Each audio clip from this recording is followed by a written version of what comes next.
अस्सलामुअलैकुम नजरीन, आप देख रहे हैं जचरला टाइम्स न्यूज। तेलंगाना के चीफ मिनिस्टर रेवंत रेड्डी ने कहा है कि गुज़िश्ता 10 साल बीआरएस दौरे हुकूमत में ज़िले महबूब नगर की तरक्की के लिए कोई काबिल ज़िक्र काम अंजाम नहीं दिया गया। इन्होंने ये बात जटचला के गंगापुर रोड पर मुनक़िदा एक अज़ीम शान अवामी जलसे से खिताब करते हुए कही। चीफ मिनिस्टर ने बीआरएस क़यादत को तनक़ीद का निशाना बनाते हुए कहा कि कांग्रेस हुकूमत ज़िले महबूब नगर की तरक्की और किसानों की फलाह व बहबूद के लिए संजीदा इक़दाम कर रही है।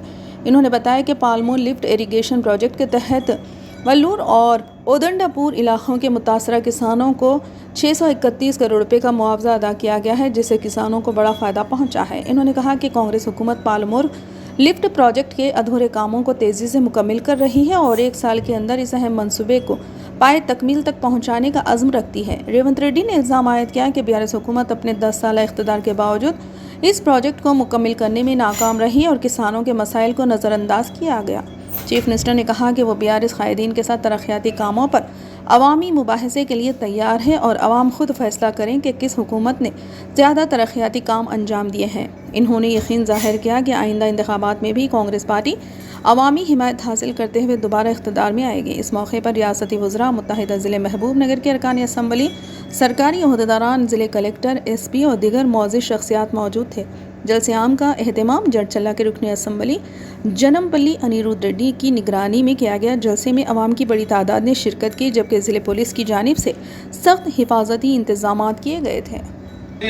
उत्तम कुमार रेड्डी गारिकी, जूपल्ली कृष्णाराव गारिकी, వాకిటి శ్రీహరి గారికి, అదే విధంగా మన ఎమ్మెల్యేలు షాద్నగర్ ఎమ్మెల్యే ఈలపల్లి శంకర్ గారికి, మహబూబ్నగర్ ఎమ్మెల్యే ఎన్ఎం శ్రీనివాస్ అన్న గారికి, దేవరకత్ర దాదాపు 631 కోటి రూపాయలు ఆర్ఎండ్ఆర్ ప్యాకేజ్ కి ఇవ్వడం జరిగింది.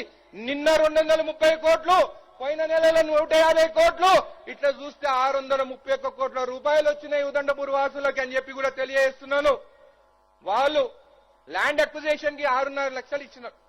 పాపం మా ఉదండవాసులు 6.5 లక్షలు ఇస్తే నవాపేటకి పోయి 1 లక్ష రూపాయలకి భూమి కొనుక్కుంటామన్నారు. పాపం వాళ్ళకి ఇచ్చేంత వరకు పైసలు 6.5 లక్షలు, నవాపేటలో 50-60 లక్షలు అయిపోయింది. 40 ఎకరాలు ఉన్న భూమి వాసులకి ఈ రోజు 400 గజాలు లేవు. అలాంటి నీచులు వాళ్ళు మిమ్మల్ని రోడ్ల మీదకి తీసుకొచ్చినారు. ఈ రోజు మీకు న్యాయం చేసేదానికి రేవంత్ రెడ్డి గారు ఇక్కడికి రావడం జరిగిందని చెప్పి కూడా మీకు తెలియజేస్తున్నాను. సీఎం రేవంత్ రెడ్డి గారిని ఒక్కనే కోరుతున్నాను, రేపు రాబోయే తరంలో గ్రామస్తులు అక్కడ పోయి వాళ్ళ పిల్లలకి మా ఊరు ఎక్కడ ఉందంటే ఉదండపూర్ రిజర్వాయర్ పైన నిలబడి ఆ నీటిలో ఉందని చెప్పాల్సి వస్తుంది. నేను ఒకటే కోరుతున్నాను, R&R ప్యాకేజ్ కి వాళ్ళని షిఫ్ట్ చేస్తున్నాము. పుల్లపల్లి దగ్గర వాళ్ళకి ఏ ఏరియాలో అయితే వాళ్ళకి ప్లాట్లు ఇస్తున్నామో ఉదండపూర్ వాళ్ళ పేరు ఉదండపూర్ అక్కడ పెట్టాలని, వల్లూరు వాళ్ళు ఎక్కడైతే ప్లాట్లు ఇస్తారో అక్కడ వల్లూరు అని నామకరణం చేయాలని చెప్పి, అట్లనే మా తాండా వాసులకి తుమ్మలకుంట తాండా, రేగడిపట్టి తాండా, చిన్నగుట్ట తాండా, ఒంటిగుట్ట తాండా, శ్యామగద తాండా ఈ పేర్లు ఎప్పటికీ ఉండాలని చెప్పి ఆ పేర్లు పెట్టాల్సిందిగా నేను కోరుకుంటున్నాను. అదేవిధంగా వాళ్ళు పాదయాత్ర చేస్తారంట. మేము పాదయాత్ర చేసినప్పుడు ఉదండపూర్ కోసం మమ్మల్ని ఏమో అరెస్ట్ చేయిస్తారు. మళ్ళీ దేనికోసం పాదయాత్ర? ఎప్పుడన్నా కానీ పేదవాళ్ళ గురించి R&R ప్యాకేజ్ గురించి వాళ్ళ రేట్లు పెంచాలని చెప్పి మాట్లాడినారా? పొద్దున్న ధర్నాలు చేస్తారు, రాత్రి హోటళ్లలో కూర్చొని కమిషన్ల కోసం కూర్చుంటారు తప్ప వాళ్ళు చేసింది ఏం లేదని చెప్పి కూడా తెలియజేస్తున్నాను. మిర్జిల్ వాళ్ళ అన్న నాతోని సీఎం గారు 20 సంవత్సరాలు పూర్తి చేసుకోబోతున్నారు. వచ్చే నెల జెడ్పీటీసీ అక్కడి నుండి అయినాడు, మా దగ్గరకు వస్తాన్నారు. మళ్ళీ జడ్చలలో మీటింగ్ పెట్టినారు, సీఎం గారు వస్తారా అని అన్నారు.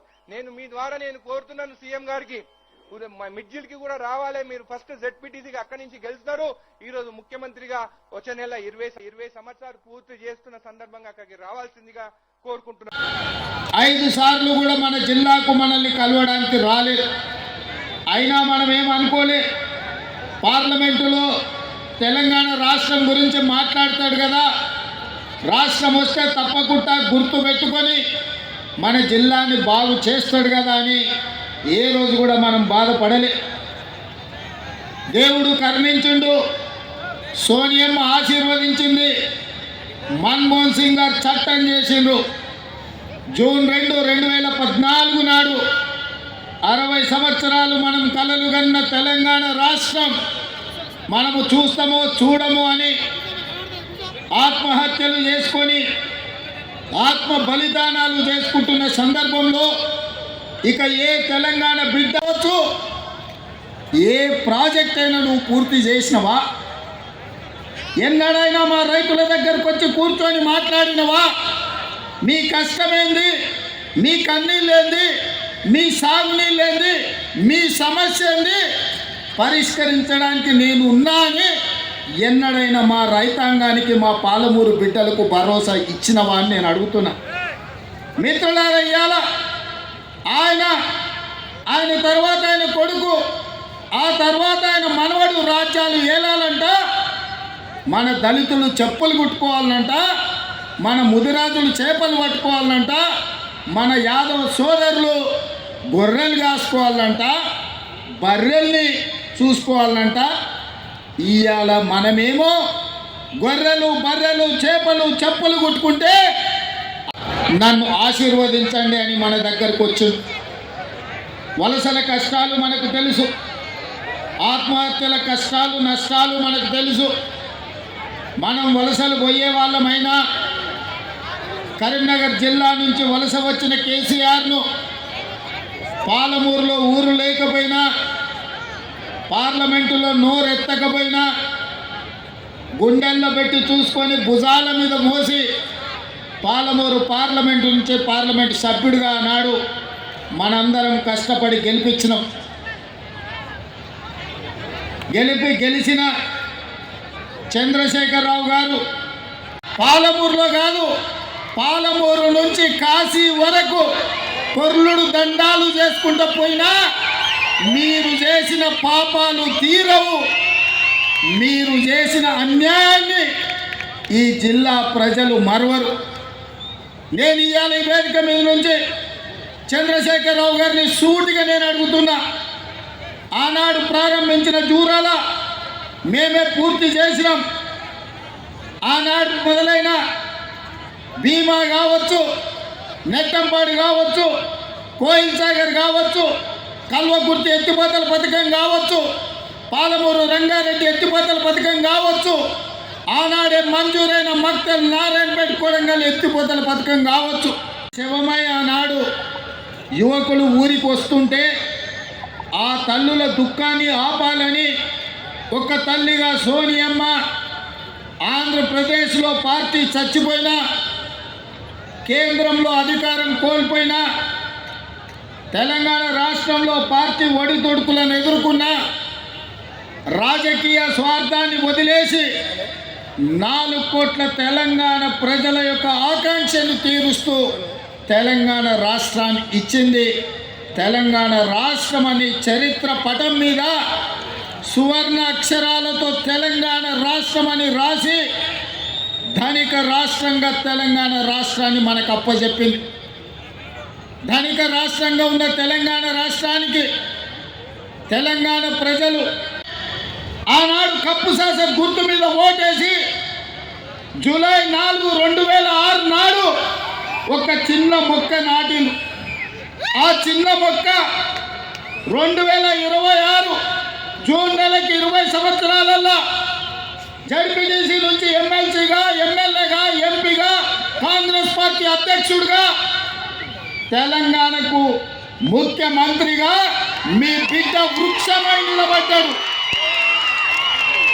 మీ బిడ్డ పాలమూరులో ఉన్న మర్రి చెట్టు ఎంతమందికి నీడనిస్తుందో ఈనాడు మీరు ఆశీర్వదించి, ఆనాడు మీరు అభిమానించి గుండెల్లో పెట్టుకొని భుజాల మీద మోసిన జడ్పీటీసీ ఈనాడు తెలంగాణ రాష్ట్రానికి ముఖ్యమంత్రి అయి మీ ముందర నిలబడ్డాడు. పోయినా మనోడే పోవాలని, ఎత్తికి పోయినా ఇంటోడే పోవాలని, ఇవాళ మీరందరూ ఆశీర్వదించి, మీరందరూ నమ్మకంతో, విశ్వాసంతో ఆనాడు ఏ విధంగా అయితే మిడ్చల్ మండలం నన్ను జడ్పీటీసీగా గెలిపిస్తే, ఏ విధంగా అయితే నేను ఎదుగుతూ వచ్చినో, ప్రతి సందర్భంలో ప్రజలకు చేసుకుంటూ వచ్చినా, ఇవాళ నేను ముఖ్యమంత్రి అయినా కాబట్టే 22,000 కోట్లు రాష్ట్రం మొత్తం సాగునీటికి ఖర్చు పెడితే ఒక్క మన జిల్లాకే 8,000 కోట్ల రూపాయలు నేను ఇచ్చిన. మా ఎమ్మెల్యేల అసెంబ్లీలో అన్న అన్ని పాలమూరికే తీసుకుపోతావా మా సంగతి ఏందని అడిగారు. మీరు కూడా చూసారు. నేను చెప్పిన అయ్యా మాది 60 ఏళ్ళ గోస, మాది వలసల బతుకులు. ఇవాళ నేనున్నా, ఇక నేనున్నప్పుడు కూడా మా వాళ్ళకి ఏం చేయకపోతే ఓ బుక్కడి పువ్వ ఎక్కువ పెట్టకపోతే వడ్డించడానికి నేను ఉండి కూడా దండగా ఇక మీరేమని అనుకోండియా మా జిల్లా కొంచెం ఎక్కువ పెడతా అని చెప్పిన. పెద్ద మనసు వేసుకొని ఉత్తమ్ కుమార్ రెడ్డి గారు, బట్టి విక్రమార్క గారు సహకరించి ఇవాళ మన జిల్లా నుంచి ఏ కాగితం పోయినా ఇవాళ మనకు పనులు అవుతున్నాయి, నిధులు విడుదల అవుతున్నాయి. ఇంతకుముందే ఎండమైండు అనిరుద్ధ్ చెప్పినట్టు jail. For the latest news, please subscribe to our channel, like the video, and don't forget to share.